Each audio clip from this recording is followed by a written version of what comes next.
for the rest of the hour. We'll open the phones up for your financial questions at the bottom of the hour, 1-800-259-9231. We'll be giving out Mr. Schiff's Euro-Pacific website as well, and we'll post it on screen for everybody out there that is watching. Okay, Mr. Schiff, I think it's important, since we've got plenty of time with you today, and we're thankful for that. Tell us a little bit about yourself, some of the predictions and projections, forecasts you've made accurately. I think it's important to recap those. I could go over some of them, but you could do it better than I because you made them. And then, so people take seriously what you're saying, let's move forward then into your forecast on the Depression and exactly why that's being exacerbated and accelerated by the policies, like a $50-something billion bailout they're talking about for the auto industry, so Ford and Chevy and others can move to Brazil. Peter Schiff. Yeah, well, I mean, basically, I've been pointing out for a number of years the problems, the underlying problems with our economy, and what we're experiencing now is not the problem. What we're finally experiencing are the consequences of the problem. And the problem has been building, as I said, for years and years. And basically, the roots of the problem, you can probably trace them back to abandoning the gold standard in 1971, because when we took the dollar off the gold standard, and the world continued to accept the U.S. dollar as the reserve currency as if it were still backed by gold, that put us in a unique position as a nation where we could pay for our imports by printing money. We didn't have to pay for our imports with exports, and we didn't have to pay for them with gold. We could just print money. And that really started this process that culminated, after the dot-coms, I think, from 2001, 2002 until 2008. We basically went through the mania of the blow-off stage of this phony economy. But what happened is we began to deindustrialize, and we began to move into a service sector economy because we were able to import all the things that we didn't produce by printing money and sending it abroad. And our creditors were willing to hang on to the money we printed. And they didn't look to actually spend it on real stuff. And so the economy began to evolve, this consumer-based economy. But in order to keep it growing, we had to keep on taking on ever-increasing quantities of debt, which the world was willing to supply us. And, of course, with the housing bubble, when I was very critical there, that's what enabled Americans to borrow money on an unprecedented scale. I mean, we raised it, to an art form where we were borrowing, literally trillions of dollars from the world, and we were just blowing it all on massive consumption. And our trade deficit, during this decade, went from, what used to be a pretty bad, 10, 12 billion a month up to 60 billion, 70 billion a month.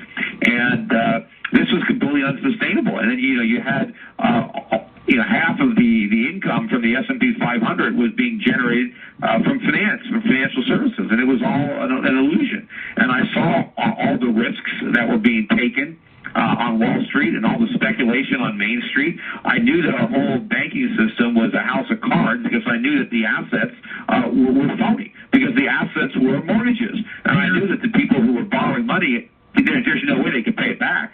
Sorry to interrupt you. Your voice is so strong. Will you back off your phone? Oh, okay, sure.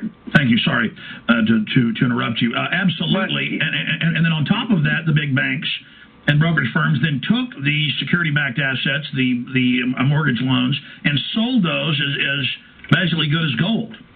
Well, they had to sell them because we don't have any savings. I mean, this whole securitization process was a way to put together American borrowers with all the world's savers. I mean, you can only borrow money from somebody who saved it. And so this process enabled Wall Street to put the Japanese and the Chinese together with the Americans. But all we were doing was borrowing money. And, the Chinese, and they were dumb enough to lend it to us. They thought they were going to get it back. But, they're not going to get it back because we spent the money. We have no way of paying it back. It wasn't put to a productive use. It was spent.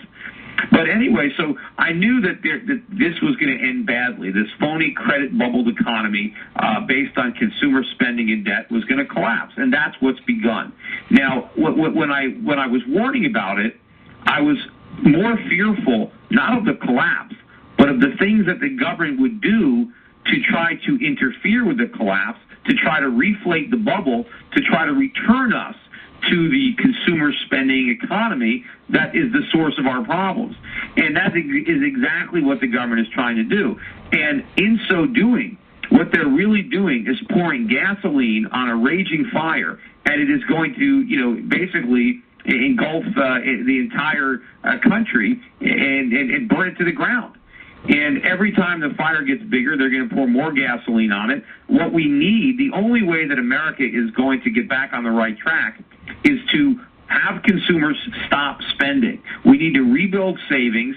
We need capital to be made available to business, not government, so that business can use it to produce the factories of the future, to employ the workers that are losing their jobs in services and finance. We need to allow the free market to work, and it's going to involve a lot of pain, because all this artificial living, all this living beyond our means and indulging our every whim and buying things we can't afford, that's got to come to an end.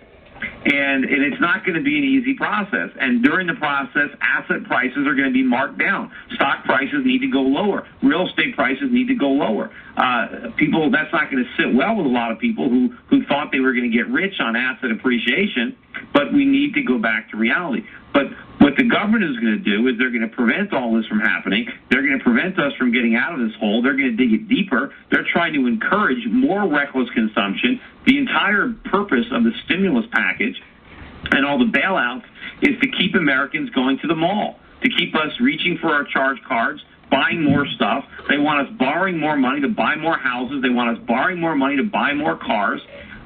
That is the exact opposite of what we need to do. And what they are setting up is the real crisis that I've been warning about. It's going to be a collapse in the value of the dollar. It's coming. It's coming soon.